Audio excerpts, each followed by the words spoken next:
स्वागत करता हूं आपका आपके अपने YouTube चैनल परीक्षा रेस पर। दोस्तों, यूपी टेट प्रीवियस ईयर प्रश्नों की सीरीज में आज हम लेकर आए हैं दिसंबर 2016 में हुए यूपी टेट के हिंदी के 30 महत्वपूर्ण प्रश्नों को। तो आइए शुरू करते हैं आज का सेशन। आज के सेशन का हमारा पहला प्रश्न, अभ्यागत शब्द में कौन सा उपसर्ग है? अभ्यागत शब्द में कौन सा उपसर्ग है? तो अभ्यागत शब्द का विच्छेद होता है अभि प्लस आगत, तो इसमें जो उपसर्ग होगा वो होगा अभि। अगला प्रश्न, रमणीय शब्द में कौन सा प्रत्यय है? रमणीय शब्द रम प्लस अनीय उपसर्ग से मिलकर बना है, तो रम उपसर्ग प्लस अनीय शब्द से मिलकर बना है, तो इसका उत्तर होगा इसमें जो प्रत्यय है अनीय। अगला प्रश्न, 12 समय रघुवंश कुठार की धार में बारन बाजी शरत हैं, बाण की वायु उड़ाव कय लक्षण लक्ष्य करो अरिहा समर्थ हैं। तो इसमें जो है रौद्र रस है, ठीक, तो इसका उत्तर है रौद्र रस। इसमें क्रोध का भाव जो है सामने निकल कर आ रहा है, तो क्रोध का भाव जो होता है रौद्र रस का स्थायी भाव होता है, तो इसलिए इसका उत्तर होगा रौद्र रस। अगला प्रश्न, श्री गुरुचरण सरोज रज निज मन मुकुंद सुधार बरनव रघुवर विमल जसु जो दायक फलचार। इसमें पूछा ये कौन सा छंद है, ठीक। जब हम इसमें जो है मात्रा को गिनना पड़ता है, तो जैसे जब कहीं भी छोटी की मात्रा या फिर कोई मात्रा नहीं होगी तो वहाँ पे होगा एक एक जो है गिना जाता है। जहाँ भी जो है बड़ा आ, बड़ी ई, बड़ा ऊ, ओ, औ ये सब की मात्रा होगी वहाँ पे दो मात्रा गिना जाता है। तो जैसे श्री हुआ, इसमें दो है, गुरु है, गु का एक है, रू का दो है, तो 1 2 2 4 5 6 7 8 2 10 1 11 12 13, तो इसमें 13 है, तो इसमें 11 होगा। 13 11 13 11 मात्राएं हैं, यानी कुल 24 मात्राएं हैं। जिसमें 24 मात्राएं होती हैं उसमें होता है दोहा, तो दोहा में 24 मात्राएं होती हैं, 13 11 और 13 11। इसमें भी 13 है, इसमें भी 13, इसमें 11 है और इसमें भी 11 है, यहाँ भी इससे अलग होगा। अगला प्रश्न, वाक्य शुद्ध है, इनमें से कौन सा वाक्य शुद्ध है? देखते हैं। मोहन और गीता गा रही है, गलत होगा। मोहन और गीता यहाँ पे दोनों हैं, तो रही है नहीं होगा। गीता और मोहन गा रहा है, यह भी गलत होगा। दोनों को साथ लेकर चलने वाला होना चाहिए। मोहन और गीता गा रहे हैं, बिल्कुल यह सही होगा। मोहन और गीता दो लोग हैं, गा रहे हैं का प्रयोग हुआ है, यह सही है। इन शब्दों में से कौन सा शब्द हिंदी शब्दकोश के सबसे अंत में आएगा? तो आइए देखते हैं। इसमें आधा क है, उसके बाद ल है, ठीक। ये क्र है, इसमें क जो है आधा है, र पूरा होता है। इसमें ध्यान रखने योग्य बातें होगी, जो क्र शब्द होता है उसमें र पूरा होता है जबकि क आधा होता है, और कृषक में भी वही है। तो इसमें सबसे पहले आएगा श के बाद से आता है स्लीप, सबसे पहले होगा कृषाणु, उसके बाद होगा कृषक, उसके बाद होगा क्रम और अंत में होगा क्लीव, तो इसका उत्तर होगा क्लीव। हमारा अगला प्रश्न है, चराचरम अर्थात जगत में कौन सा समास है? दोस्तों ये चराचरम जब दो शब्द से मिलकर बना है, एक होता है चर और दूसरा है अचर। चर और अचर से मिलकर बना है चराचर। र का जो अ है और अ का ये दूसरा अ का अ है, दोनों अ मिलकर हो जाते हैं आ, तो चराचरम हो जाता है। तो इसमें जो है द्वंद्व समास है। इसमें चर का अर्थ चेतना है, अचर का अर्थ है जड़। चेतना और जड़ दोनों विपरीत हैं। अगला प्रश्न है, शब्द का अर्थ स्पष्ट करने हेतु कौन सा तरीका सर्वाधिक उपयुक्त है? किसी वाक्य में कोई शब्द लिखा है तो उसका अर्थ प्रकट करने के हेतु सर्वाधिक उपयुक्त तरीका कौन सा होता है? कोई भी शब्द हो, अगर उसके अर्थ आपको समझ में नहीं आ रहा है तो किसी वाक्य में उसका प्रयोग करके देख लीजिए। अगर वाक्यांश जब आप पढ़ेंगे तो उसमें जो है शब्द का अर्थ ना आते हुए भी उसका भाव पता चल जाता है, तो उसका उत्तर होगा वाक्य प्रयोग। वाक्य प्रयोग द्वारा जो है किसी शब्द का अर्थ अच्छे से पता किया जा सकता है। अगला प्रश्न, भाषा शिक्षण की पद्धति नहीं है। भाषा शिक्षण की पद्धति किंडरगार्टन फ्राबल की है, ये भाषा शिक्षण की पद्धति है। मांटेसरी पद्धति मारिया मांटेसरी की है, यह भी है। डाक्रौली यह भी है। अभिक्रमित अनुदेशन यह भाषा की पद्धति नहीं है, यह स्किनर द्वारा दिया गया एक अनुदेशन है जो सीखने में काम आता है, ये भाषा का नहीं है, तो इसका उत्तर होगा चौथा। अगला प्रश्न, बालक की प्रारंभिक शिक्षा उसकी मातृभाषा में दी जाए, यह मानना है किसका? इसका उत्तर होगा महात्मा गांधी। महात्मा गांधी जी ने वर्धा सम्मेलन 1936 में कहा था कि बालक की जो प्रारंभिक शिक्षा है उसकी मातृभाषा में होनी चाहिए। बालक जो है मातृभाषा में अगर उसको कोई चीज़ बताई जाएगी तो वह आसानी से सीख सकता है। अगर कोई बच्चा है वो अभी इंग्लिश नहीं जानता है, अगर वो अपनी मातृभाषा उसकी हिंदी है, अगर वो हिंदी जानता है तो हिंदी में उसे कुछ बताया जाएगा तो वो जल्दी सीख लेगा। अगर वही चीज़ उसे इंग्लिश में बताई जाएगी तो वो पहले उसे ट्रांसलेट करना होगा, जिसमें कठिनाई होती है। तो मातृभाषा में दी जानी चाहिए शिक्षा, यह कहा था महात्मा गांधी जी ने। अगला प्रश्न, व्याकरण शिक्षण के लिए उपयुक्त नहीं है। तो व्याकरण शिक्षण के लिए कौन सी प्रणाली उपयुक्त नहीं है? आगमन प्रणाली बिल्कुल, उदाहरण से नियम की तरफ जाया जाता है। निगमन प्रणाली यह भी व्याकरण में उपयुक्त होती है। अव्यक्तीकृत प्रणाली यह भी होती है।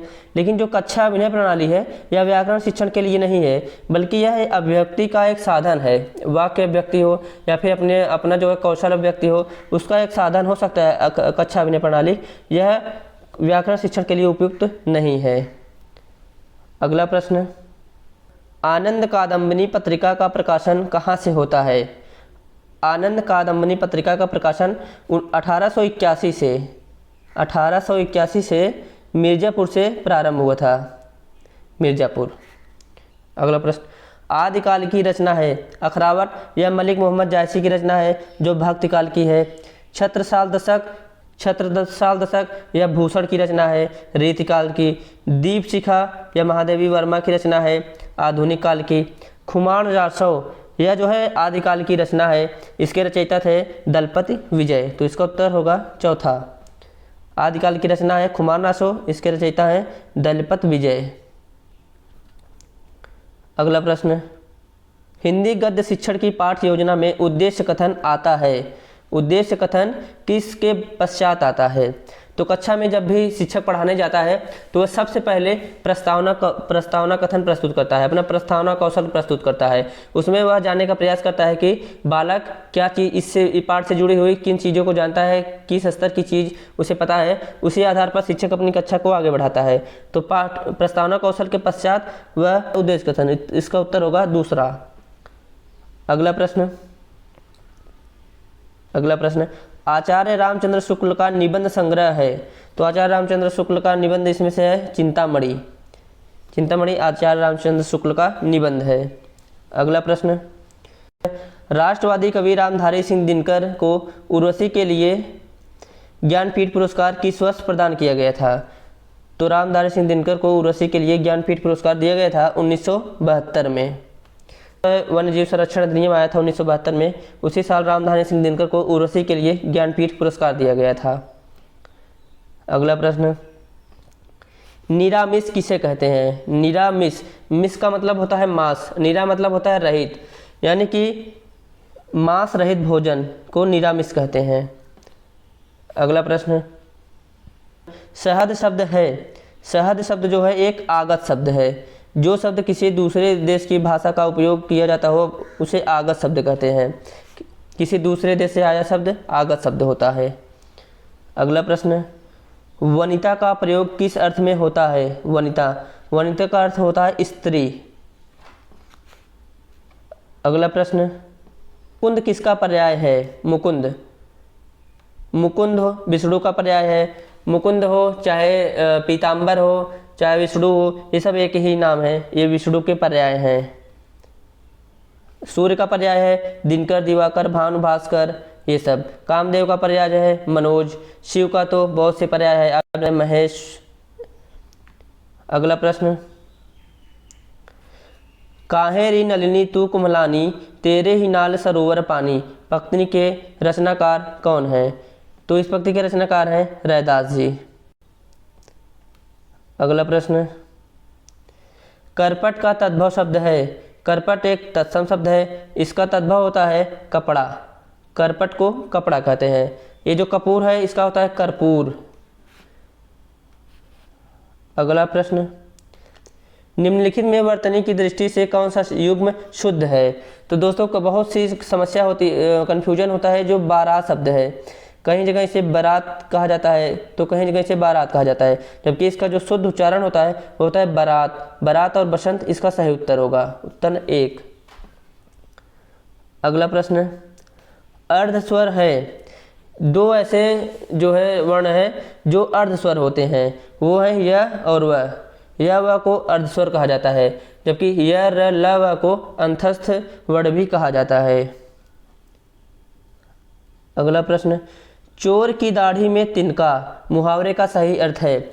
यानी जो कोई गलती किया रहता है तो वह शंका ग्रसित रहता है, कोई भी कुछ सवाल पूछता है तो कहीं न कहीं उसके भाव से प्रदर्शित हो जाता है कि यह गलती इसी की है।